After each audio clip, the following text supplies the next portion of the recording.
নবীর কথা শুনলে মানুষ বুকে আশা ফিরে পায়। আমার নবী কাউকে হতাশ করেন না। হতাশা বিশ্বনবীর ডিকশনারিতে নাই। তিনি মানুষকে আশাবাদী করে তোলেন। বিশ্বনবীর কথা শুনলে মানুষের হৃদয় নরম হয়, তারা আশা ফিরে পায়।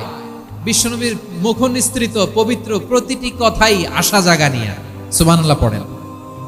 আপনি প্রিয় নবীর মুখ নিঃসৃত বাণীগুলো পড়েন, কথামালাগুলো শোনেন, দেখবেন আশা পাবেন, মুখে আশা পাবেন, ভালোবাসা পাবেন।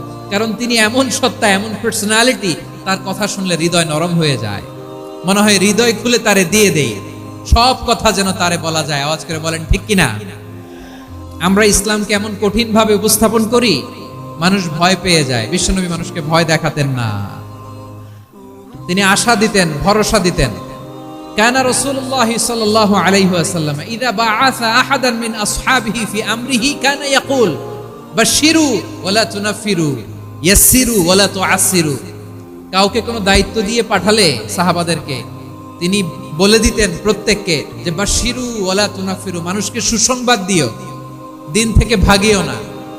সহজভাবে ইসলামকে উপস্থাপন করো, ইসলামের শিক্ষাটাকে জটিল করে উপস্থাপন করো না। সুবহানাল্লাহ, কত চমৎকার, কত সুন্দর আমাদের ধর্ম। তিনি বলেছেন সহজ করো, কঠিন করো না, সুসংবাদ দাও, মানুষকে দিন থেকে ভাগিও না। সুবহানাল্লাহ বলেন।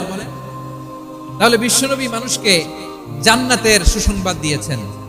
হি was the bearer of glad tidings, জান্নাতের সুসংবাদদাতা। তিনি এমন ভাবে জান্নাতের নাজ নেয়ামতের চিত্রায়িত করেছেন, উপস্থাপন করেছেন, সাহাবাদেরকে তিনি জান্নাতের পাগল বানিয়ে ছেড়েছেন। পড়েন সুবহানাল্লাহ। আমরা তো টাকার পাগল, ক্ষমতার পাগল, দাপটের পাগল। বিশ্বনবীর সাহাবারা ছিলেন আল্লাহর জান্নাতের পাগল। কিসের পাগল? আমরাও আল্লাহর জান্নাতের পাগল হতে চাই কি চাই না? সবাই বলেন, জান্নাতের পাগল হতে চাই কি চাই না? বিশ্বনবী সাহাবাদেরকে জান্নাতের পাগল বানিয়েছেন। বদরের ময়দানে এই পাশে কোরাইশ, এই পাশে মুসলমানেরা। বিশ্বনবী জালামি ভাষণ দিলেন, বললেন কুমু ইলা জান্নাতিনা আরদুহাস সামাওয়াতি ওয়াল আরদ তাকিন। ও আমার সাহাবারা, ওই জান্নাতের দিকে ছোট, যে জান্নাত আকাশ জমিন বিস্তৃত। তোমরা দেখতে পাচ্ছ এটা বদরের ময়দান না, এটা আল্লাহর জান্নাত। আওয়াজ করে পড়েন আল্লাহু আকবার। বিশ্বনবী বললেন ছোট ওই জান্নাতের দিকে, যে জান্নাতের বিস্তৃতি আকাশ জমিন বিস্তৃত। বিশ্বনবীর এই কথা শোনার পরে এক আনসারী সাহাবী সাইয়েদনা উমাইর ইবনুল হুমাম রাদিয়াল্লাহু তাআলা আনহু খেজুর খাচ্ছিলেন। তিনি বিশ্বনবীর দিকে তাকিয়ে কথা শুনছেন আর খেজুর খাচ্ছেন। যখন বিশ্বনবী বললেন জান্নাতের দিকে ছোট, যে জান্নাত আকাশ জমিন বিস্তৃত, বিশ্বনবীর কথা শোনা মাত্র সাইয়েদনা উমাইর ইবনুল হুমাম বললেন বাহ বাহ। কি বললেন? বাহ বাহ, মানে চমৎকার, মাশাআল্লাহ, চমৎকার। আমরা ইদানিং কালে চমৎকার কিছু দেখলে ইংরেজিতে বলে ফেলি না ওয়াও ওয়াও, বাহ বাহ, মাশাআল্লাহ। বিশ্বনবী বললেন মা ইয়াহমিলুকা আলা কওলিকা বাহ বাহ ইয়া উমাইর। ও উমাইর, আমার এই কথা শুনে তুমি কেন বললা বাহ বাহ, চমৎকার চমৎকার কেন বললা? সাইয়েদনা উমাইর ইবনে হুমাম রাদিয়াল্লাহু তাআলা আনহু বললেন ইয়া রাসূলুল্লাহ, আপনার এই কথা শুনে আমি বড্ড খুশি হয়েছি, আর আমি প্রত্যাশা করছি আমি যদি ওই জান্নাতের মালিক হতে পারি তাহলে কতই না ভালো হতো। সুবহানাল্লাহ বলেন। বিশ্বনবী বললেন ছোট ওই জান্নাতের দিকে, যে জান্নাত আকাশ জমিন বিস্তৃত। আপনার এই চমৎকার মুখনিসৃত কথা শুনে আমার হৃদয়ের মধ্যে জান্নাতি হওয়ার বাসনা জেগে উঠলো, এজন্য বলেছি বাহ বাহ, আমি যদি ওই জান্নাতে যেতে পারতাম কতই না ভালো হতো।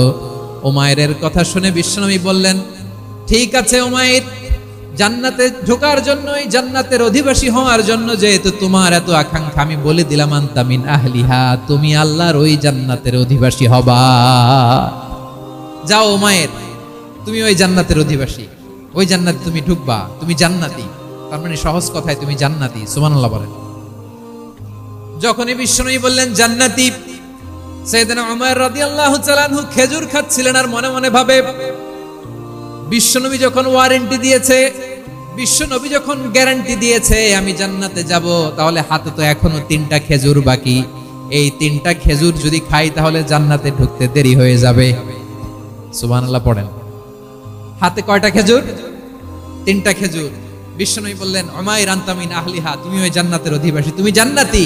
উমাইর চিন্তা করলেন আমি জান্নাতি, নবীর মুখ দিয়ে যখন বেরোইছে ওই জান্নাতে তো আমার ঢুকতেই হবে, কিন্তু হাতে 3টা খেজুর খেয়ে যদি জিহাদের ময়দানে যায় তাহলে জান্নাতে যেতে তো দেরি হয়ে যাবে। এই চিন্তা আসা মাত্রই খেজুর 3টাকে তিনি ছুঁড়ে মারলেন, তলোয়ার বের করে আল্লাহু আকবার বলে বদরের ময়দানে ঝাঁপিয়ে পড়লেন।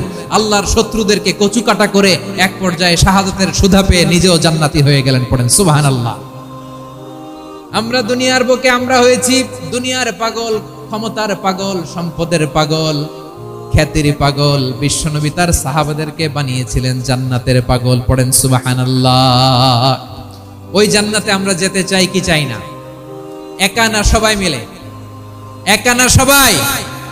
জান্নাতে একা আমি যাব না তো ভাই, তোমাকেও জান্নাতে দলে নিতে চাই। সবাই বলেন জান্নাতে একা আমি যাব না তো ভাই, তোমাকেও জান্নাতে দলে নিতে চাই। পড়েন আমিন। সিলেটের এই ঐতিহাসিক এমসি কলেজ ময়দানে আজ রাতে এই চমৎকার রজনীতে আমরা যেমনি একত্রিত হলাম, আল্লাহর জান্নাতুল ফেরদাউসের জন্য আমরা একত্রিত হতে পারি। আল্লাহ তুমি কবুল করো। সবাই আওয়াজ করে পড়েন আমিন। তাহলে চিন্তা করেন কিভাবে বিশ্বনবী জান্নাতকে চিত্রায়িত করেছেন সাহাবাদের সামনে, কিভাবে চিত্রায়িত করেছিলেন তিনি, যে কারণে সাহাবারা জান্নাতের পাগল হয়ে গিয়েছেন। আমরা যদি দেখি the way the prophet Muhammad portrait জান্নাত, কিভাবে তিনি পোর্ট্রে করেছেন জান্নাতের যে সৌন্দর্য, কিভাবে তিনি সাহাবাদের সামনে তুলে ধরেছেন। বিশ্বনবী আল্লাহর কোরআন থেকে আমাদেরকে জানান আল্লাহর জান্নাতের সুসংবাদ দানকারী করে যে আল্লাহ আমাকে পাঠালেন। তোমরা কি জানো আল্লাহর জান্নাত কত সুন্দর? কোরআন থেকে বিশ্বনবী আমাদেরকে জানান ফালা তা'লামু নাফসুম মা উখফিয়া লাহুম মিন কুররাতি আ'য়ুন জাযাআম বিমা কানু ইয়া'মালুন। মানুষের কর্মের প্রতিফল হিসেবে কত চমৎকার জান্নাত রব্বুল আলামিন নাজ নেয়ামত দিয়ে পরিপূর্ণ করে আমাদের জন্য প্রস্তুত করে রেখেছেন। পৃথিবীর কোনো মানুষ সেটা জানে না। পড়েন সুবহানাল্লাহ। এটা যে কত সুন্দর, আমাদের আমলের প্রতিদান হিসেবে কত চমৎকার, fantastic, eye catching, fabulous paradise তিনি আমাদের জন্য রেডি করে রেখেছেন। এটা কেউ জানেই না, কল্পনাতেও আনতে পারে না। সুবহানাল্লাহ পড়েন। আবার হাদিসে কুদসিতে বিশ্বনবী ফরমান, রব্বুল আলামিন বলেন আ'দাতু লিইবাদিয়াস সালিহিন মা লা আইনুন রাআত ওয়ালা উযুনুন সামিআত ওয়ালা খাতারা আলা কলবি বাশার। আল্লাহ বলেন আমার নেককার বান্দাদের জন্য এমন চমৎকার জান্নাত আমি রেডি করে রেখেছি, মা লা আইনুন রাআত, কোন চোখ সে জান্নাতকে দেখে নাই, ওয়ালা উযুনুন সামিআত, কোন কর্ণকুহর সেই জান্নাতের আওয়াজ শুনে নাই, ওয়ালা খাতারা আলা কলবি বাশার, মানুষ কল্পনাতেও জান্নাতের ছবি আঁকতে পারে না। সুবহানাল্লাহ, কল্পনাতেও ছবি আঁকতে পারে না। পৃথিবীর যত বিখ্যাত বিখ্যাত ডিজাইনাররা আছে সবাইকে একসাথে বসিয়ে যদি আমরা বলি জান্নাতে যে চেয়ারের মধ্যে আমরা বসবো, এই চেয়ারের একটা ডিজাইন করেন তো, কোটি কোটি ডিজাইনকে একসাথে করা হলেও জান্নাতের একটা চেয়ারের ডিজাইন হবে? প্রিয় সিলেট, আওয়াজ করে বলো, জান্নাতের একটা চেয়ারের ডিজাইন তারা করতে পারবে? কেমন জান্নাতে আমরা যাব? বিশ্বনবী কিভাবে জান্নাতকে আমাদের সামনে চিত্রায়িত করেছেন, পোর্ট্রে করেছেন। তিনি বলেছেন জান্নাতীরা যখন জান্নাতে ঢুকবে ফেরেশতারা জান্নাতীদেরকে বলবে ওয়া ইন্না লাকুম আন তাসিহু ফালা তাসকামু আবাদা, ও জান্নাতীরা তোমরা আজীবন সুস্থ থাকবা, কোনোদিন অসুস্থ হবা না। সুবহানাল্লাহ বলেন। আচ্ছা, আজকের এই মাহফিলে যারা এসেছেন কোনোদিন অসুস্থ হন না এরকম কে কে আছেন? হাত তোলেন তো দেখি। ওই যে হাত তুলছে, পাওয়া গেছে, চির সুস্থ। তোমরা কোনোদিন অসুস্থ হও নাই? অসুস্থ হও নাই? তা তুমি আর জান্নাতে যে কি করবা? তুমি তো জান্নাতেই আছো। তাইলে ফেরেশতারা বলবে ওয়া ইন্না লাকুম আন তাসিহু ফালা তাসকামু আবাদা, এটা এমন জান্নাত চিরকাল সুস্থ থাকবা, কোনোদিন অসুস্থ হবে না। সুবহানাল্লাহ বলেন। ওয়া ইন্না লাকুম আন তাহইয়াউ ফালা তামুতু আবাদা, তোমরা অমর হবা, মৃত্যু তোমাদের স্পর্শ করবে না। সুবহানাল্লাহ। অমর হওয়ার জন্য আমরা কত কিছু করি। জান্নাতে গেলে অমর হওয়া যাবে, ঠিক কিনা বলেন? তোমরা চিরকাল বেঁচে থাকবা, তোমরা আর মরবা না। ওয়া ইন্না লাকুম আন তাশিব্বু ফালা তাহরামু আবাদা, তোমরা চির যুবক থাকবা, আর বার্ধক্য তোমাদের স্পর্শ করবে না। সুবহানাল্লাহ বলেন। এই দুনিয়ার সুখ আনন্দকে নষ্ট করে দেয় বার্ধক্য। মানুষ বুড়ো হতে চায় না। দেখবেন যে দাড়ি যার একটু সাদা হয়ে গেছে, কত ভাবে ওইটার একটু লুকিয়ে রাখার ট্রাই করে, আছে না নাই? হ্যাঁ, এটারে কলপ দেয়, এটারে কেউ মেহেদি দেয়, এটারে কেউ কেটে কুটে। এই যে আমারও তো পাকতেছে এদিক দিয়ে, এ তো আজ থেকে 5 বছর আগেও তো কুচকুচে দাড়ি ছিল, চুল ছিল, রং ধরা যৌবন জং ধরে শেষ। এই তো জীবন, this is the circle of life, এটাই লাইফ। এই যে পাকতেছে এইখানে, এইখানে পাকতেছে, দিস ইজ লাইফ। তো মানুষ বুড়ো হতে চায় না। এখন দেখবেন যে অনেক শ্যাম্পু বেরোইছে, শ্যাম্পু অ্যান্টি এজিং শ্যাম্পু। কি এজিং? Anti ageing. ক্রিম বের হয়েছে, ক্রিম অ্যান্টি এজিং ক্রিম। এটা বলে অ্যাট্রাকশন লাগায়, আর যেটা মাখলে মানুষ আর বুড়ো হয় না। এই শ্যাম্পু দিলে মানুষ আর বুড়ো হয় না। ভারতের একজন ধনকুবের আছে, নাম শুনেছেন না? মুকেশ আম্বানি। ওনার স্ত্রী নীতা আম্বানি, আমি একটা নিউজে দেখলাম যে তিনি গোল্ড ওয়াটার খেয়েছেন। এক বোতল গোল্ড ওয়াটারের দাম মোস্ট লাইকলি $60,000, $60,000 এক বোতল গোল্ড ওয়াটার। কেন? এটা খেলে বার্ধক্যের ছাপ নাকি চেহারায় লাগে না। কিন্তু মানুষ যতই বয়স ধরে রাখতে চাক এই দুনিয়ার জামিনে, সে কি তার বয়স লুকাতে পারে? আমার কলিজা টুকরা সিলেট, আওয়াজ করে বলেন, এই দুনিয়ার জীবনে বয়সকে ধরে রাখা যাবে? আপনি অমর হবেন জান্নাতে, চির সুস্থ হবেন জান্নাতে। আপনি যদি চির যৌবন থাকতে চান, চির যুবক, এটা পাবেন জান্নাতে। সুবহানাল্লাহ বলেন। ওই জান্নাতে আপনি যেতে চান তো? চান? এভাবে বিশ্বনবী উম্মতের সামনে জান্নাতকে চিত্রায়িত করেছেন, পোর্ট্রে করেছেন। এজন্য বিশ্বনবীর বৈশিষ্ট্য দিয়েছেন আল্লাহ তাআলা মুবাশশিরাম বিল জান্নাহ। নবী হে, আপনি জান্নাতের সুসংবাদদাতা। আওয়াজ করে পড়তে হবে আল্লাহু আকবার। এজন্য আল্লাহ বলেন, ইয়া আইয়ুহান নাবিয়্যু ইন্না আরসালনাকা শাহিদা, ও নবী, আপনারে আমি সাক্ষ্যদাতা করে পাঠালাম, সাক্ষ্যদাতা করে পাঠালাম। মুবাশশিরা, শাহিদান ওয়া মুবাশশিরা, আপনারে আমি জান্নাতের সুসংবাদদাতা করে পাঠালাম। 3 নম্বরে হলো নাদিরা, আপনাকে আমি জাহান্নামের সতর্ককারী রূপে প্রেরণ করলাম। পড়েন সুবহানাল্লাহ। আমার প্রিয় বন্ধুরা, বলেন তো আল্লাহ বিশ্বনবীর কয়টা বৈশিষ্ট্যের কথা এখানে উল্লেখ করেছেন? এই যে মাশাআল্লাহ, আওয়াজ করে বলতে হবে, কয়টা?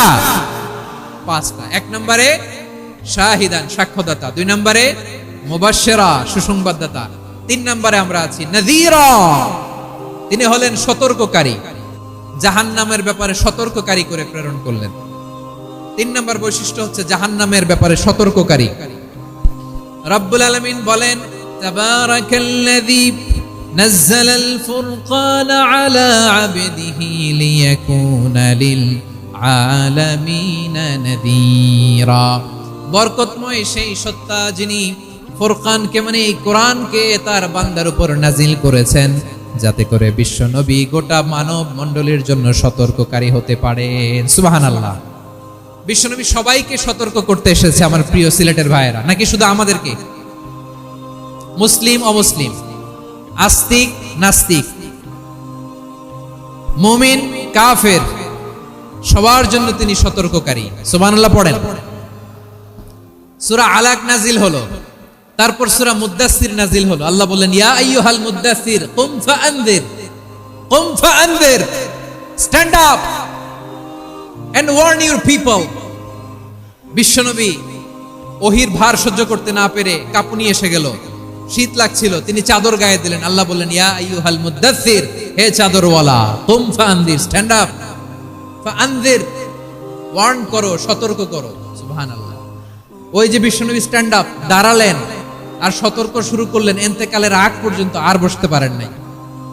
ওই যে দাঁড়ালেন, দাঁড়িয়েই রইলেন, উম্মাহকে সতর্ক করেই গেলেন, করতেই থাকলেন। আওয়াজ করে পড়েন আল্লাহু আকবার।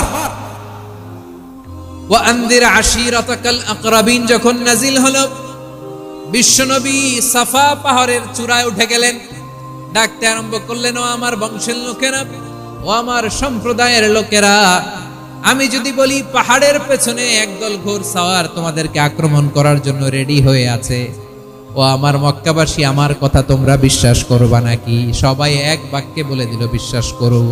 সুবহানাল্লাহ। ও আমার মক্কাবাসী, আমি যদি বলি পাহাড়ের পেছনে একদল ব্যাটালিয়ন তোমাদেরকে অ্যাটাক করবে, আমি বললে বিশ্বাস করবা? মক্কাবাসী কি উত্তর দিয়েছিল জানেন? এত হেভি ওয়েটফুল একটা কথা বলেছিল। তারা বলেছিল অবশ্যই বিশ্বাস করব, কারণ মা জাররাবনা আলাইকা ইল্লা সিদকা, আমরা জীবনে কোনোদিন তোমার মুখে মিথ্যা শুনি নাই। সুবহানাল্লাহ কইবেন না? ও মিয়া, যে এলাকায় আপনি জন্মগ্রহণ করলেন, আপনার শৈশব, কৈশোর, আপনার তারুণ্য, আপনার যৌবন যেখানে কাটালেন, ওই এলাকার লোকেরা যদি এক বাক্যে বলে তুমি যা বলবা তাই বিশ্বাস করব, কারণ তোমারে তো মিথ্যা কইতে শুনি নাই। মা জাররাবনা আলাইকা ইল্লা সিদকা, we have never ever witnessed a single lie from you, আমরা জীবনে একটা মিথ্যা তোমার মুখ থেকে শুনি নাই। সুবহানাল্লাহ বলেন। দেখেন, এই কথার মাধ্যমে এক বাক্যে বিগত 40 বছরের সার্টিফিকেশন হয়ে গেছে। কথা বলেন ঠিক কিনা? বিগত 40 বছর আমার নবী মক্কায় কেমন লাইফ লিড করেছেন, এক বাক্যে সার্টিফিকেশন, মা জাররাবনা আলাইকা ইল্লা সিদকা। তখন বিশ্বনবী বললেন, ফা ইন্নী নাযীরুল লাকুম বাইনা ইয়াদাই আযাবিন শাদীদ, যদি আমার কথা বিশ্বাস করো তাহলে জেনে রাখো, যদি মূর্তি পূজা আর এই শিরকি কর্মকাণ্ড ছেড়ে না দিয়ে এক আল্লাহর পথে ফিরে না আসো, কঠিন আযাব তোমাদের জন্য অপেক্ষা করছে। আওয়াজ করে পড়েন আল্লাহু আকবার। ফা ইন্নী নাযীরুল লাকুম বাইনা ইয়াদাই আযাবিন শাদীদ, ভয়ঙ্করতম শাস্তি তোমাদের জন্য অপেক্ষা করেছে, আমি সেই শাস্তির সতর্কতা দিতে এসেছি। তাহলে বিশ্বনবীর আরেকটা বৈশিষ্ট্য, তিনি সতর্কতাকারী। সুবহানাল্লাহ, তিনি সতর্ককারী। উম্মাহকে রিমাইন্ডার দিতে এসেছেন, ওয়ার্নিং দিতে এসেছেন। আবার জাহান্নামীরা যখন জাহান্নামে যাবে, ফেরেশতারা ডেকে বলবে, ও কপাল পোড়া জাহান্নামীরা, জাহান্নামে কেন ঢুকলা? দুনিয়ার বুকে কি তোমাদেরকে সতর্ক করার জন্য কেউ আসে নাই? কুল্লামা উলকিয়া ফিহা ফাউজুন সাআলাহুম খাযানাতুহা আলাম ইয়াতিকুম নাযীর। সুবহানাল্লাহ পড়েন। আলাম ইয়াতিকুম নাযীর, কোন সতর্ককারী আসে নাই? বিশ্বনবী নাযীর হয়ে, সতর্ককারী হয়ে পৃথিবীতে আসলেন। তিনি জাহান্নামের ব্যাপারে উম্মাহকে সতর্ক করেছেন। জান্নাতকে যেমনি তিনি চমকপ্রদভাবে উম্মাহর সামনে পোট্রে করেছেন, চিত্রায়িত করেছেন, ঠিক অনুরূপ ভাবে ভয়ঙ্কর জাহান্নামকেও তিনি এই উম্মাহর সামনে পোট্রে করেছেন। জাহান্নামকে কিভাবে বিশ্বনবী উম্মাহর সামনে পোট্রে করলেন, চিত্রায়িত করলেন, শুনতে মনে চায়? সিলেটবাসী শুনতে মনে চায়? জান্নাতের কথা শুনে যেমনি জান্নাতে যাওয়ার ব্যাপারে আপনারা আগ্রহী হয়েছেন, জান্নাতের নাজ নেয়ামতের কথা শুনে, জান্নাতের ফিচার শুনে যেমনি জান্নাতে যাওয়ার ব্যাপারে আমরা উদ্বেলিত হয়েছি, উচ্ছ্বসিত হয়েছি, জাহান্নামের কথা শুনলে কিন্তু আমাদের কলিজা কেঁপে উঠবে। কিভাবে বিশ্বনবী পোট্রে করলেন? বিশ্বনবী বলেন, নারুকুম হাদিহিল্লাতি ইউকিদু ইবনু আদম জুজউন মিন 70 জুজআন মিন হাররি জাহান্নাম। ও আমার উম্মতেরা, তোমরা যে রান্নাঘরে যে আগুন দিয়ে রান্না করো, তোমরা কি ভেবেছো জাহান্নামের আগুন ওই রান্নাঘরের আগুনের মতো না? আপনারা কিচেনে যে রান্না করেন, রান্নাঘরের আগুন আর জাহান্নামের আগুন তো একই না? সিলেটের ভাইরা বুঝে থাকলে উত্তর দেন, কিচেনের রান্নাঘরের আগুন আর জাহান্নামের আগুন এক না? একরকম? বিশ্বনবী বলেন, জুজউন মিন 70 জুজআন মিন হাররি জাহান্নাম, জাহান্নামের আগুন দুনিয়ার আগুনের চেয়ে কমপক্ষে 70 গুণ বেশি তেজওয়ালা। জাহান্নামের আগুনকে আল্লাহ নাম দিয়েছেন নারুল্লাহ। এটা আল্লাহর আগুন, নারুল্লাহিল মুকাদা আল্লাতী তাত্তালিউ আলাল আফইদা, যেটা কলিজার মধ্যে যে ধরে যায়। দুনিয়ার আগুন হাতে লাগলে হাত জ্বলে, পায়ে লাগলে পা জ্বলে, জাহান্নামের আগুন দেহের যেই জায়গায় লাগুক না কেন, সাথে সাথে কলিজাটা জ্বলে ছাই হয়ে যাবে। নারুল্লাহিল মুকাদা আল্লাতী তাত্তালিউ আলাল আফইদা, জাহান্নামের আগুন গায়ে লাগলে আপনার কলিজা পুড়ে ছাই হয়ে যাবে। ওই জাহান্নামে আমরা যেতে চাই? আমরা তো সবাই মিলে নাশিদ গাইলাম, জান্নাতে আমরা একা যাব না, সবাই মিলে যাব। ওই জাহান্নাম থেকেও সবাই মিলে বাঁচার দরকার আছে না নাই? কি ভয়ঙ্কর শাস্তির বর্ণনা যে বিশ্বনবী দিয়েছেন, এত বিস্তর আলোচনার সুযোগ আমার নাই। আমি শুধু সবচেয়ে হালকা পাতলা, দ্য লাইট পানিশমেন্ট, সবচেয়ে হালকা শাস্তি কি হবে এটা বলবো। বিশ্বনবী বলেন, ইন্না আহওয়ানা আহলিন নারি আযাবান ইয়াউমাল কিয়ামাতি লা রাজুলুন তুদাউ ফি আখমাসি কদামাইহি জামরাতান ইয়াগলি মিনহুমা দিমাগু। জাহান্নামের সবচেয়ে হালকা আযাব কি হবে শোনো, সবচেয়ে ভারী না হালকা? সবাই বলুন, জাহান্নামের সবচেয়ে কঠিন আযাব না হালকা? জাহান্নামের সবচাইতে হালকা আযাব হলো ওই ব্যক্তির আযাব যার পায়ে দুটো জাহান্নামের আগুনের জুতা পুড়িয়ে দেয়া হবে। ওই আগুনের উত্তাপে তার মাথার মগজগুলো ভাতের মারের মতো টপ টপ টপ টপ করে বেয়ে বেয়ে পড়বে। নাউজুবিল্লাহ পড়বেন না? আচ্ছা প্রিয় সিলেট, আওয়াজ করে বলেন, এইটা যদি সবচেয়ে লাইট পানিশমেন্ট হয়, সবচেয়ে হালকা পাতলা সহনীয় আযাব যদি হয়, তাহলে ভয়ঙ্করতম আযাবের কি অবস্থা হবে? আমরা কি ওই জাহান্নামে যেতে চাই? জাহান্নামের অবস্থা এত ভয়ঙ্কর হবে, জাহান্নামের ভেতরে লক্ষ লক্ষ কোটি কোটি কাফির মুশরিককে দেওয়ার পরেও জাহান্নাম বলবে হাল মিন মাজিদ, আরো আছে নাকি, আরো দাও। কোটি কোটি কাফেরের দল, মুশরিকের দল, সীমা লঙ্ঘনকারী দল, তাদেরকে যখন জাহান্নামে ফেলা হবে, বড় বড় পাথর খণ্ড জাহান্নামে ফেলা হবে, তারপরও জাহান্নাম বলবে হাল মিন মাজিদ, আরো আছে নাকি, দাও, আরো দাও, আরো দাও। আমার ক্ষুধা নিবারণ হয় নাই। জাহান্নামে তো উত্তপ্ত হবে, জ্বলন্ত হবে, ভয়ঙ্কর হবে। জাহান্নামের এক অংশ আরেক অংশকে খেয়ে ফেলবে। আল্লাহু আকবার। ফেরেশতারাও টালমাটাল হয়ে যাবে।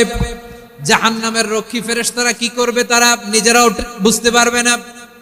কোটি কোটি মুশরিক কাফেরদেরকে জাহান্নামে নিক্ষেপ করার পরেও জাহান্নাম ঠান্ডা হবে না, শান্ত হবে না, বলবে হাল মিন মাজিদ, আরো আছে নাকি, আরো দাও। তখন আল্লাহ তাআলার কুদরতি পা জাহান্নামের ভেতরে ঢুকিয়ে দিবেন। সুবহানাল্লাহ পড়তে পারলেন না মজা করে? কোনো কিছুতেই যখন জাহান্নামকে শান্ত করা যায় না, আল্লাহ তাআলা তার কুদরতি পা জাহান্নামে ঢুকিয়ে দিবেন। দেওয়ার সাথে সাথে জাহান্নাম থেকে আওয়াজ। আবার আমরা যখন দোয়া পড়ি, আমরা পড়ি রব্বানা আতিনা ফিদ দুনিয়া হাসানাতাও ওয়া ফিল আখিরাতি হাসানাতাও ওয়া কিনা আযাবান নার। আল্লাহ দুনিয়ার কল্যাণ দাও, আখিরাতের কল্যাণ দাও, জাহান্নামের আগুন থেকে বাঁচিয়ে দাও। পড়ে আমিন। ওয়া কিনা আযাবান নার মানে কি? আল্লাহ তুমি আমাদেরকে বাঁচাও আগুনের শাস্তি থেকে। এটা বিশ্বনবীর সবচাইতে প্রিয় দোয়া ছিল। নবী যখন তাওয়াফ করতেন, প্রতিটা তাওয়াফে তিনি এই দোয়াটা পড়তেন। রুকনে ইয়ামানি থেকে হাজরে আসওয়াদে যখন তিনি যেতেন, এই দোয়াটা পড়তেন, রব্বানা আতিনা ফিদ দুনিয়া হাসানা ওয়া ফিল আখিরাতি হাসানা ওয়া কিনা আযাবান নার। আল্লাহ দুনিয়ার কল্যাণ দাও, আখিরাতের কল্যাণ দাও। আল্লাহ জাহান্নামের আগুনের শাস্তি থেকে তুমি আমাদেরকে বাঁচাও। আওয়াজ করে সবাই পড়ুন আমিন। তাহলে বিশ্বনবী ওই জাহান্নামের ব্যাপারে আমাদেরকে সতর্ক করেছেন। এজন্য আল্লাহ তাআলা বিশ্বনবীর নাম দিয়েছেন নাযীর, সতর্ককারী, ওয়ার্নার। আল্লাহ বলেছেন নবী আপনারে আমি শাহিদ মানে সাক্ষ্যদাতা বানালাম, মুবাশশিরান আপনারে আমি সুসংবাদ দাতা বানালাম, নাযীরা আপনারে আমি সতর্ককারী বানালাম। 4 নম্বরে ওয়াদাইয়ান ইলাল্লাহি বিইذনিহি, আপনারে আমি দাঈ ইলাল্লাহ বানালাম। সুবহানাল্লাহ পড়েন। আপনাদের মনোযোগ আছে না গেছে? মাশাআল্লাহ মনোযোগ আছে তো। আমি তো ভাবছি বোরিং হয়ে গেছে। স্লোগান দিতে মন চাচ্ছে। ওকে, স্লোগান ইজ অন।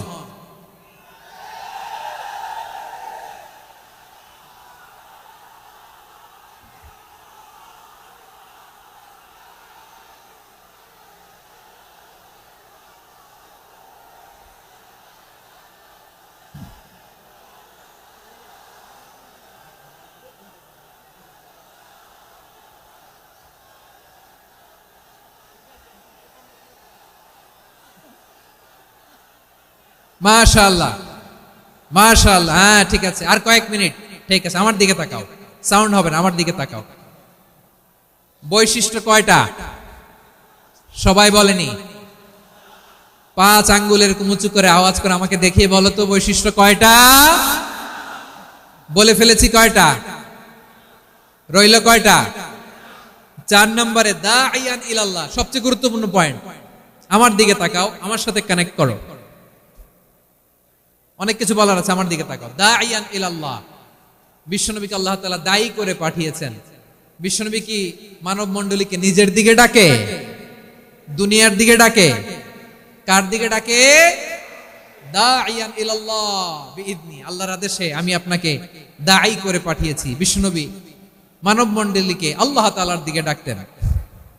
আল্লাহ তাআলা বলেন, ওয়ামান আহসানু কওলাম মিম্মান দাআ ইলাল্লাহি ওয়া আমিলা সালিহান ওয়া ক্বালা ইন্নানি মিনাল মুসলিমিন। তার চাইতে ভালো কথা, শ্রেষ্ঠ কথা, কল্যাণকর কথা আর কার হতে পারে যে মানুষকে আল্লাহর দিকে ডাকে, সৎ কর্ম করে আর বলে আমি হলাম মুসলমান। সুবহানাল্লাহ বলেন। এবং এই যে দাওয়াতি কাজ বিশ্বনবী করবেন, এটার একটা মেথডোলজি আছে। বিশ্বনবী কিভাবে দাওয়াতি কাজ করবেন উম্মার মাঝে, এটাও আল্লাহ তাআলা দাওয়া মেথডোলজি তিনি শিখিয়ে দিলেন। তিনি বললেন, উদউ ইলা সাবিলি রাব্বিকা বিল হিকমাতি ওয়াল মাউইযাতিল হাসানাতি ওয়াজাদিলহুম বিল্লাতী হিয়া আহসান। নবী হে, আপনি মানুষকে আপনার রবের দিকে ডাকুন প্রজ্ঞার সাথে, বিচক্ষণতার সাথে, সুন্দর কথামালা দিয়ে, উপদেশ দিয়ে। আর যদি আল্লাহর দ্বীন প্রচার করতে যে কারো সাথে তর্ক করতে হয়, সর্বোত্তম পন্থা। হিকমা মানে হচ্ছে knowledge plus common sense equals to হিকমা। আল্লাহর দেয়া কোরআন সুন্নাহ এবং আপনার কমন সেন্স দুইটাকে একসাথে মিক্স করলে এটা প্রজ্ঞা হিসেবে রিফ্লেক্ট করে। শুধু কোরআনের আয়াত মুখস্থ করলেই হবে না, হাদিস মুখস্থ করলেই হবে না, এটা কিভাবে উপস্থাপন করতে হবে সেটাও জানার দরকার আছে না নাই? কি বলতে হয়, কতটুকু বলতে হয় সেটাও জানার দরকার আছে না নাই? সেটার নাম হচ্ছে হিকমা, প্রজ্ঞা।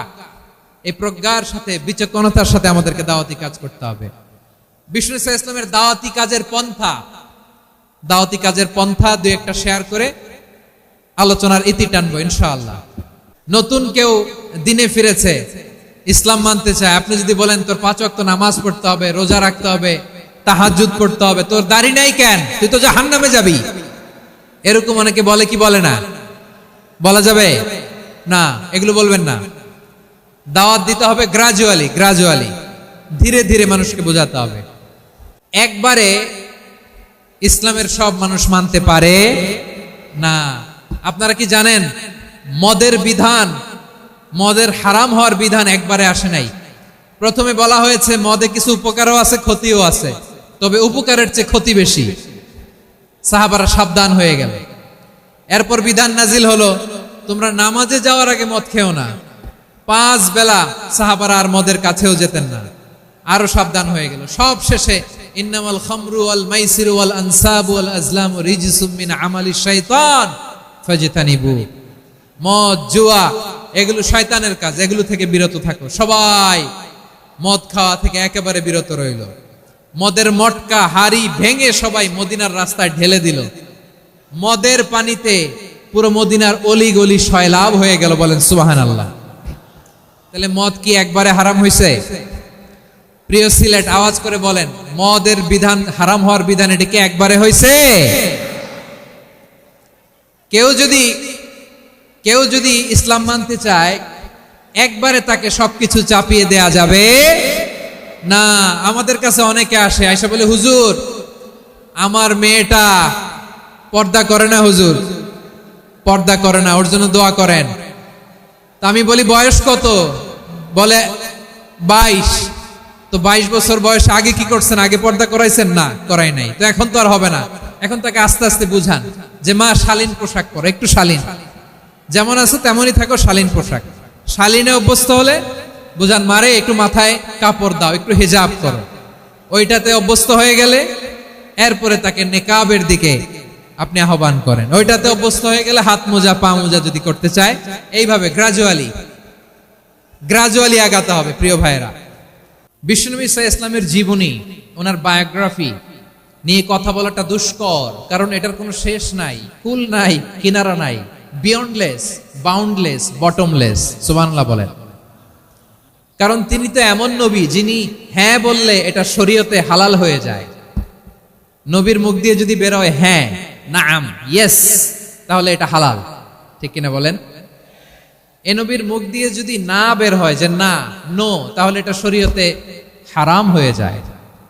কেমন নবী আমরা পেয়েছি যিনি হ্যাঁ বললে হালাল, না বললে হারাম, যিনি সাব্বাবা এই আঙ্গুলি উপরের দিকে উঁচু করলে চাঁদ ভেঙে 2 টুকরা হয়ে যায়, যে নবী জমিন থেকে পা উঁচু করলে আল্লাহর আরশে মেরাজে চলে যায়, এমন নবীর উম্মত আমরা হয়েছি। যে নবীকে বাদ দিলে কোরআন বোঝা যায় না, কারণ এ নবীর উপরই কোরআন নাজিল করেছে কে?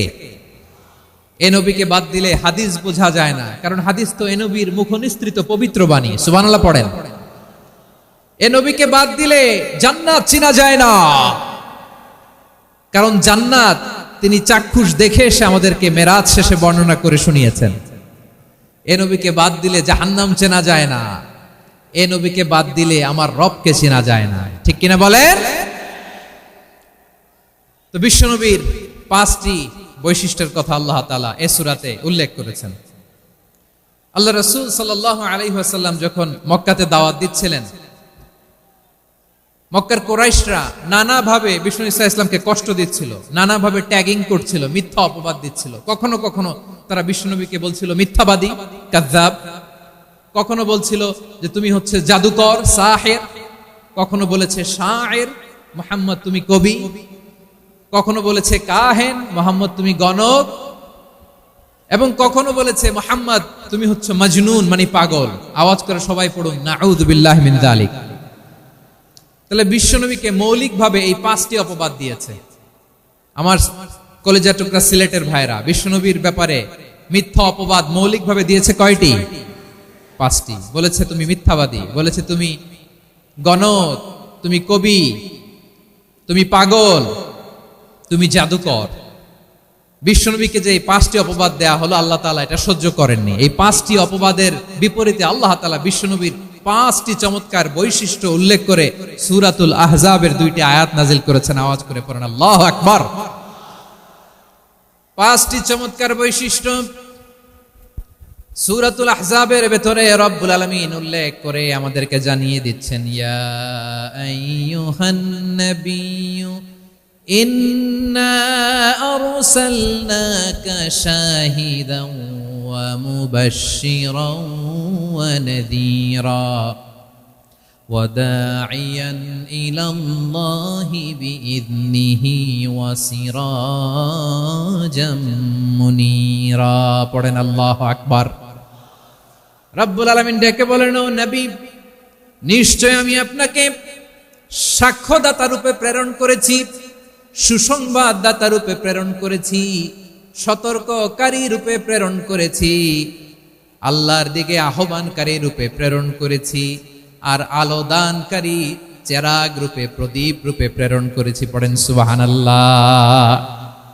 5টা বৈশিষ্ট্য। 1 নম্বরে আল্লাহ তাআলা বলেন, হে নবী, নিশ্চয় আমি আপনাকে সাক্ষ্যদাতা হিসেবে প্রেরণ করেছি। সাক্ষ্যদাতা, বিষ্ণু ঈসা ইসলাম সাক্ষ্য দিবেন, এজন্য শাহিদ। শাহিদ মানে সাক্ষ্যদাতা। আওয়াজ করে বলুন, শাহিদ মানে কি? তিনি সাক্ষ্য দিবেন। মুবাশশির, 2 নম্বর বৈশিষ্ট্য হচ্ছে তিনি মুবাশশির। মুবাশশিরুম বিরাহমাতিল্লাহি ওয়া বিল জান্নাহ, তিনি আল্লাহর রহমতের সুসংবাদ দেন, তিনি আল্লাহর জান্নাতের সুসংবাদ দেন। সুবহানাল্লাহ পড়েন। 3 নম্বর বৈশিষ্ট্য হচ্ছে নাযীর, তিনি সতর্ককারী, ওয়ার্নার। তিনি সাবধান করতে এসেছেন, রিমাইন্ডার দিতে এসেছেন যে আল্লাহর পথে যদি না চলো, শিরকি কাজ যদি না থামাও, তাহলে এমন আযাব আসবে আল্লাহর পাকড়াও থেকে তুমি বাঁচতে পারবে না। তিনি নাযীর। বিষ্ণু ঈসা ইসলামের 4 নম্বর বৈশিষ্ট্য হচ্ছে দাঈয়ান ইলাল্লাহ, তিনি আল্লাহর দিকে আহ্বানকারী। এই যে আমরা আমাদেরকে পরিচয় দেই যে আমরা দাঈ, বলি না? বলি যে উনি হচ্ছেন একজন দাঈ ইলাল্লাহ। বহু বচনে আমরা বলি আদ-দুআত ইলাল্লাহ। এটা কোরআনের এই আয়াত থেকে এসেছে। সুবহানাল্লাহ পড়েন। ওয়া দাঈয়ান ইলাল্লাহি বিইذনিহি, আল্লাহর আদেশে বিষ্ণু ঈসা ইসলাম আল্লাহর দিকে মানুষকে ডাকেন। এবং বিষ্ণু ঈসা ইসলামের 5 নম্বর বৈশিষ্ট্য হচ্ছে সিরাজাম মুনীরা, আলো দানকারী প্রদীপ, আলোকদীপ্ত প্রদীপ, যে আলো দিয়ে তিনি গোটা বিশ্বকে আলোকিত করেছেন। আওয়াজ করে পড়েন আল্লাহু আকবার। তাহলে মোট 5টি বৈশিষ্ট্য নিয়ে আমরা কথা বলবো বিশ্বনবীর। আওয়াজ করে বলুন কয়টি? 1 নম্বরে হচ্ছে শাহিদ, বিশ্বনবী সাক্ষী দিবেন। কি দিবেন? He will be witness for all prophets and for us. তিনি নবীদের উপরও সাক্ষী দিবেন, আবার উম্মতের উপরও সাক্ষী দিবেন। সুবহানাল্লাহ পড়েন। কিয়ামতের দিন আল্লাহ তাআলা প্রত্যেক নবীকে জিজ্ঞেস করবেন যে তুমি কি তোমার উম্মতের কাছে আমি যা যা পৌঁছাতে বলেছিলাম পৌঁছিয়েছো? নবীরা বলবে আল্লাহ আমি পৌঁছিয়েছি। নবীদের কথা ঠিক কিনা সত্য কিনা এর সপক্ষে তখন বিশ্বনবী সাক্ষী দিবেন। সুবহানাল্লাহ পড়েন। এজন্য রব্বুল আলামিন বলেন ফাকাইফা ইযা জিনা মিন কুল্লি উম্মাতিন বিশাহীদিন ওয়া জিনা বিকা আলা হাউলাই শাহীদা। তখন কেমন হবে যখন প্রতিটি উম্মত থেকে আমি একজনকে সাক্ষ্য হিসেবে বের করে আনবো, আর তাদের উপরে নবী আমি আপনাকে সাক্ষ্য বানাবো। পড়েন সুবহানাল্লাহ। তাহলে সব উম্মতের ব্যাপারে সেই উম্মতের নবীরা সাক্ষ্য দিবে, আর ওই নবীদের উপরে আমাদের নবী বিশ্বনবী সাক্ষ্য দিবেন। সুবহানাল্লাহ পড়েন। এজন্য বিশ্বনবী হচ্ছেন শাহিদ। শাহিদের আরেকটা ব্যাখ্যা হচ্ছে বিশ্বনবী সাল্লাল্লাহু আলাইহি ওয়াসাল্লাম আমাদের সাক্ষীর উপরে তিনি সাক্ষী দিবেন। তিনি নবীদেরও সাক্ষী, আবার আমাদের উপর উম্মতের উপরও সাক্ষী। সুবহানাল্লাহ পড়েন। রব্বুল আলামিন বলেন وَكَذَلِكَ جَعَلْنَاكُمْ أُمَّةً وَسَطًا لِتَكُونُوا شُهَدَاءَ عَلَى النَّاسِ وَيَكُونَ الرَّسُولُ عَلَيْكُمْ شَهِيدًا। আর অনুরূপভাবে আমি তোমাদেরকে মধ্যমপন্থী উম্মত হিসেবে তৈরি করেছি, প্রেরণ করেছি। ব্যালেন্সড উম্মাহ, মধ্যমপন্থী উম্মাহ হিসেবে প্রেরণ করেছি, যাতে করে তোমরা সবার উপরে সাক্ষ্য দিতে পারো, আর যাতে তোমাদের নবী হতে পারে তোমাদের উপরে সাক্ষ্যদাতা। পড়েন সুবহানাল্লাহ।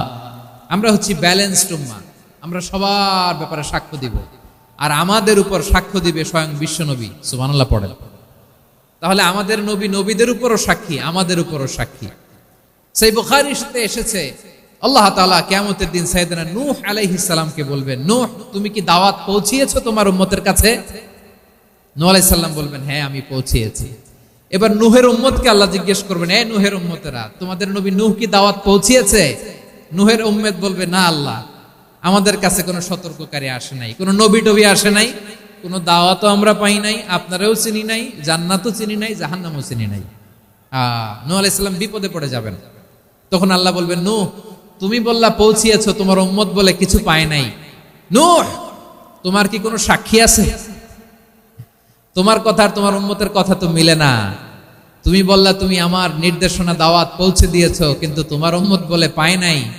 নূহ তোমার পক্ষে কোনো সাক্ষী আছে? নূহ আলাইহিস সালাম বলবেন আছে। কে?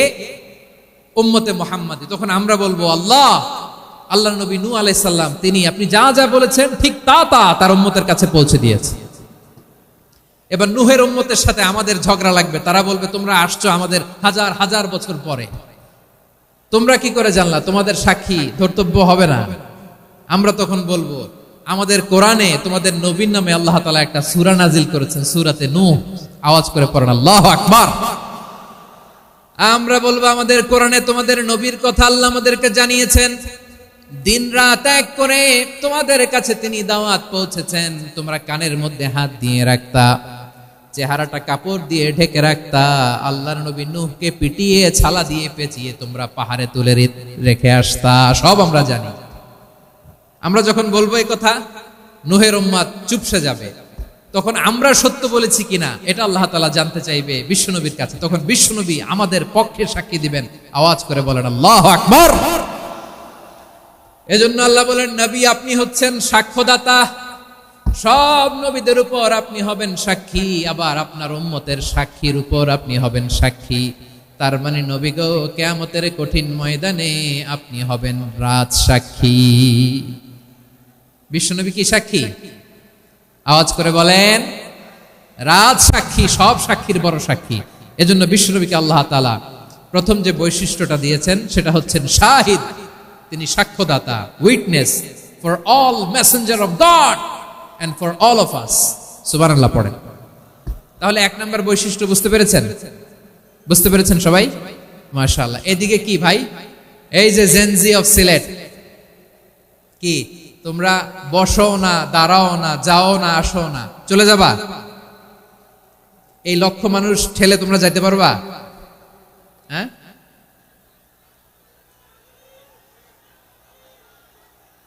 বসো বসো, বসতে হবে।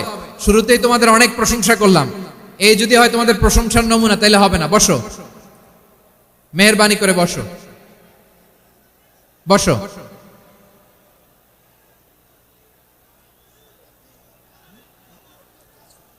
আওয়াজ করে তাকবীর দেন, আওয়াজ করে পড়েন লিল্লাহে তাকবীর। আরো জোরে আওয়াজ করে পড়তে হবে লিল্লাহে তাকবীর, লিল্লাহে তাকবীর। আমার প্রিয় সিলেটবাসী, আমার দিকে তাকান, আমার দিকে তাকান। জি, এরকম গ্যাদারিং হইলে পাবলিক ইভেন্ট বন্ধই করে দিতে হবে আমাদের। আমার দিকে তাকান। তাহলে আল্লাহ তাআলা বিশ্বনবীর 5টি বৈশিষ্ট্যের কথা বলেছেন। একটি বৈশিষ্ট্যের ব্যাপারে আমরা জানলাম, তিনি হচ্ছেন শাহিদ, সাক্ষ্যদাতা, সবার উপরে সাক্ষ্যদাতা। 2 নম্বর বৈশিষ্ট্য হচ্ছে মুবাশশিরা, তিনি সুসংবাদদাতা। সিলেটবাসী আওয়াজ করে আমার সাথে বলো, মুবাশশিরা মানে সুসংবাদদাতা। তিনি আল্লাহর রহমতের সুসংবাদ দেন, তিনি জান্নাতের সুসংবাদ দেন। এই উম্মতের মধ্য থেকে যারা গাফেল, যারা অবাধ্য, যারা সীমালঙ্ঘনকারী, তাদেরকে বিশ্বনবী আল্লাহর রহমতের সুসংবাদ দেন। তিনি বুঝান আল্লাহর দরবার 24/7, 24 ঘন্টা খোলা। আপনি যত বড় পাপী হন, আপনি যতই অন্যায় করেন না কেন, আল্লাহর রহমতের দরিয়া, আল্লাহর রহমতের দরজা আপনার জন্য খোলা আছে না নেই? জায়নামাজটা বিছিয়ে দেন, চোখের পানি ছেড়ে দেন, 2 রাকাত নামাজ পড়ে সেজদায় লুটিয়ে পড়ে কাঁদেন। যত গুনাহ আপনার হোক না কেন, আপনার গুনাহ মাফ করে কবুল করে নিবে কে? মুবাশশিরাম বিরাহমাতিল্লাহ। বিশ্বনবী তিনি সুসংবাদদাতা, বেয়ারার অফ গ্ল্যাড টাইডিংস, সুসংবাদ দেন। পাপী, অবাধ্য, সীমালঙ্ঘনকারীদেরকে তিনি আল্লাহর রহমতের সুসংবাদ দেন। আল্লাহর রহমত থেকে মুখ ফিরিয়ে নিও না। তিনি যে কত দয়ালু, তিনি যে তোমারে কত ভালোবাসে তুমি জানোই না। আমি আমাকে যত বেশি ভালোবাসি, তার চেয়েও আমাকে বেশি ভালোবাসে কে? সবাই বলে নাই, বুঝতে পারে নাই বোধহয়। আমি আমাকে যত বেশি ভালোবাসি, তার চেয়েও আমাকে বেশি ভালোবাসে কে? আমার মাতা পিতা আমাকে যত ভালোবাসে, তার চেয়েও আমাকে বেশি ভালোবাসে কে? আমার প্রিয়তমা স্ত্রী আমাকে যত বেশি ভালোবাসে, তার চেয়েও আমাকে বেশি ভালোবাসে কে? মুবাশশিরাম বিরাহমাতিল্লাহ, তিনি আল্লাহর রহমতের সুসংবাদ দেন। আল্লাহর রহমতের শেষ নাই, আল্লাহর ভালোবাসার শেষ নাই। ও মুবাশশিরাম বিল জান্নাহ, তিনি জান্নাতের সুসংবাদ দেন। এই উম্মতের মধ্য থেকে যারা আল্লাহওয়ালা, যারা প্র্যাকটিসিং, যারা ঈমানদার, তাদেরকে বিশ্বনবী জান্নাতের সুসংবাদ দেন। আওয়াজ করে পড়েন সুবহানাল্লাহ। তো এজন্য শুধু বিশ্বনবীর প্রতি সাল্লাল্লাহু আলাইহি ওয়াসাল্লামের প্রতি সেরেফ ভালোবাসা আপনাকে বাঁচাতে পারবে না যদি বিশ্বনবীর আদর্শ আপনি গ্রহণ না করেন। তার জলজান্ত প্রমাণ, আবু তালেব বিশ্বনবীকে অনেক ভালোবেসেছেন আলাইহিস সালাতু ওয়াসসালাম। পলিটিক্যাল শেল্টার, ফিনান্সিয়াল শেল্টার, সব ধরনের শেল্টার তিনি দিয়েছেন, কিন্তু বিশ্বনবীর আদর্শ মানেন নাই। মুক্তি মিলবে? হ্যাঁ, আওয়াজ করে বলেন, আবু তালেবের কি মুক্তি মিলবে? তাহলে সেরেফ ভালোবাসা আপনাকে বাঁচাতে পারবে। ভালোবাসার পাশাপাশি বিশ্বনবীর আদর্শকে মেনে নেওয়ার দরকার আছে না নাই? তো যারা এই সমস্ত কাজ করেন আমাদের ভাইয়েরা, তাদের জন্য আল্লাহ তাআলার কাছে আমরা হেদায়েতের দোয়া করি। আবার আমি দেখেছি আমার গত সপ্তাহের যশোরের আলোচনার একটা লাইনকে কেন্দ্র করে আমাদের অনেক রাজনীতিবিদ বন্ধুরা অনেক ক্ষুব্ধ প্রতিক্রিয়া দেখাচ্ছেন। ওই কথাকে নিজেদের গায়ে টেনে, নিজেদের গায়ে মেখে ওনারা ক্ষুব্ধ হয়েছেন। প্রিয় ভাইয়েরা, আমি বলেছিলাম যে একদল খেয়ে গিয়েছে, আরেক দল খাওয়ার জন্য রেডি হয়ে আছে। তো এখানে কি আমি কোনো দলের নাম বলেছি? বাংলাদেশে 48টা প্রায় নিবন্ধিত রাজনৈতিক দল, কোন দলের নাম আমি বলিনি। কথাটাকে আমি জেনারেল রেখেছি। দায়ীদের বৈশিষ্ট্যই এটা, দায়ীরা জেনারেলি কথা বলে, যার যেই মেসেজ নেয়ার তারা সেখান থেকে নিয়ে নেয়।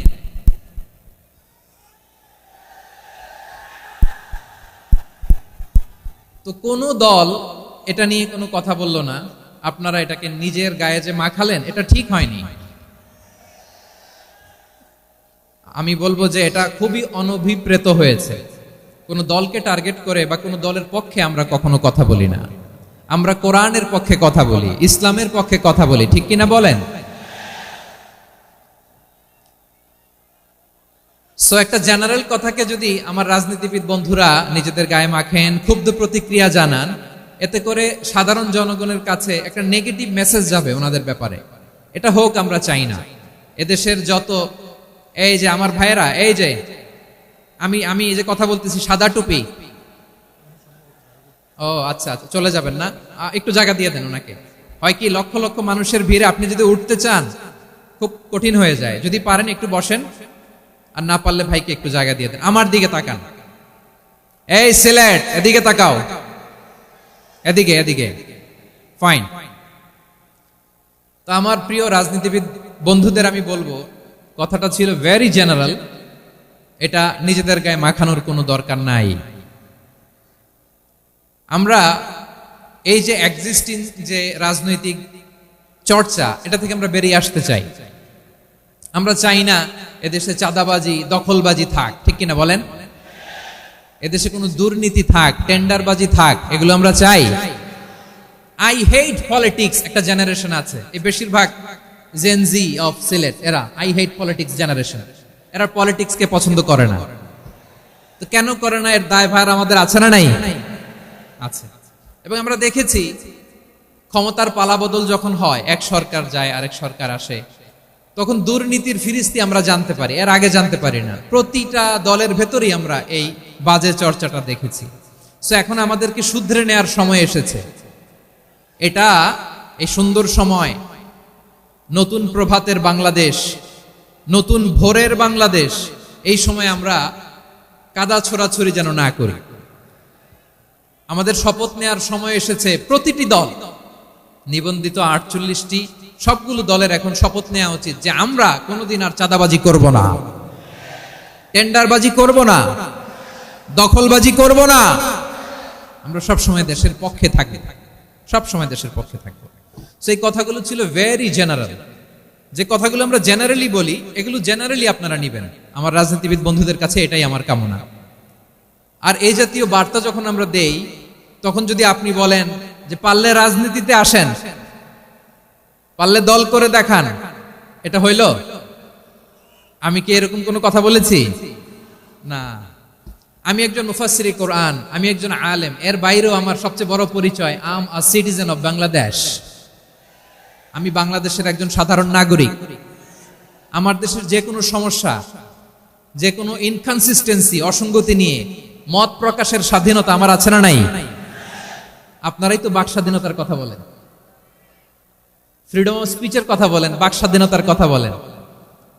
আপনারাই যদি আবার কোন মন্তব্যের কারণে বলেন যে রাজনীতির মাঠে আসেন, দল করেন, দেখি কতটুকু পারেন, এটা ঠিক হবে না। তাই প্রিয় ভাইয়ের, আসুন আমরা দল মত নির্বিশেষে কাঁধে কাঁধ মিলিয়ে সোনার বাংলাদেশ গড়ি, দুর্নীতিমুক্ত বাংলাদেশ গড়ি। যে বাংলাদেশের জন্য রক্ত দিয়েছে আবু সাইদ, যে নতুন ভোরের বাংলাদেশের জন্য রক্ত দিয়েছে মুগ্ধরা, যে নতুন বাংলাদেশের জন্য রক্ত ঝরিয়েছে 24-এর যে গণ অভ্যুত্থানের প্রত্যেকটি শহীদের আওয়াজ করে বলেন ঠিক কিনা? আল্লাহ তাআলা আমার দেশকে তুমি নিরাপদ করো, শান্তিময় করো। আমরা যেন স্বাধীন সার্বভৌম বাংলাদেশে মাথা উঁচু করে বিশ্ব দরবারে দাঁড়াতে পারি। আল্লাহ তুমি তৌফিক দান করো। আওয়াজ করে সবাই পড়ি আমিন।